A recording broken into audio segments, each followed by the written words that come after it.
¿Cómo va ese jueves? Yo ya lista por aquí para platicarles de las noticias que no pueden dejar de saber. Ya saben, esa información que es fundamental para pasar de un día a otro. Y arrancamos con el tema de los fideicomisos. Ya les había platicado que existía el riesgo de que desaparecieran 109 de ellos como propuesta del partido Morena. Y así es como se logró después de 19 horas complicadas en donde la oposición no hizo más que quererle hacer entender a Morena que no era la vía, que había que mejor investigar la corrupción para finalmente ajustar esos detalles, pero no se pudo. Bueno, de hecho, incluso hubo diputados del propio Morena que querían hacerles entender a la mayoría de su partido que estaban en un camino incorrecto.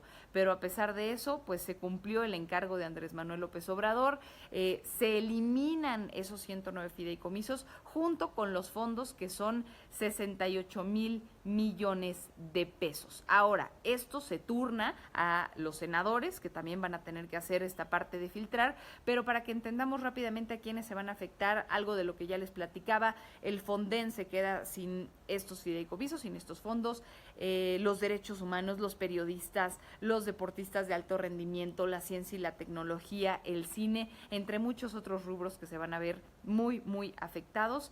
Y lo que sí se dice por parte de Morena y el presidente Andrés Manuel López Obrador es que esos, esos dineros, ese presupuesto se va a seguir dando a los beneficiarios. El problema es que no se sabe cómo, no se tiene un mecanismo, y es que esos fideicomisos no se hicieron de la noche a la mañana, ese guardadito de dinero, esos ahorros que se tenían para apoyos, no se hicieron de la noche a la mañana, ni tampoco la forma en la que se entregan. Así que vamos a ver cómo logran darle transparencia a un presupuesto que ahora va a manejar especialmente y solamente el gobierno federal. Estamos por ver. Otro tema importante, pero ahora nos vamos al Estado de México, que tiene que ver con el robo de celulares.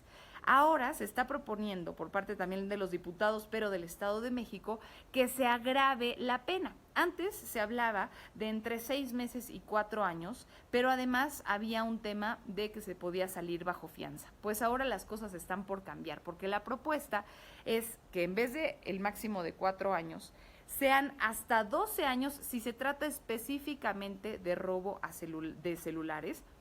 Si además fue en la vía pública, por ejemplo en el transporte público, es todavía peor. Ese ya era un agravante, pero lo va a seguir siendo, y obviamente con violencia, que también era un agravante y lo sigue siendo. Pero ahora se parte de los 8 años agregados a los 4 anteriores, es decir, ya son 12 años si se roban un celular, más los agravantes de violencia y transporte público.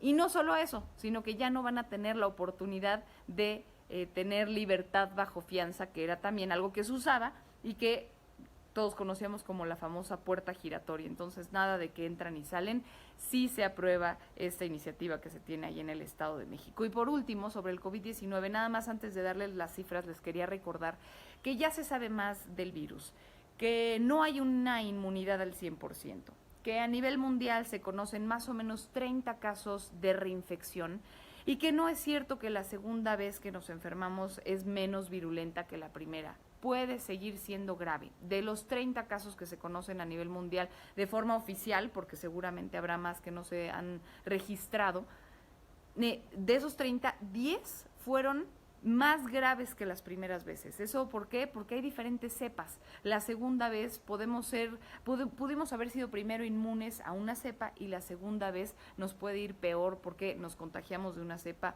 más cruenta o más virulenta. Así que vamos a seguirnos cuidando. Es mito eso de que si ya me enfermé ya no me voy a enfermar o ya no voy a contagiar. Hay que seguir usando el cubrebocas, el gel y todos los cuidados que ya conocemos, sobre todo la sana distancia. Ahora sí, las cifras de nuestro país, por último, se sumaron de ayer a hoy 5,300 casos para dar un total de más de 800,000 en todo el historial aquí en nuestro país, y de muertes se sumaron 370.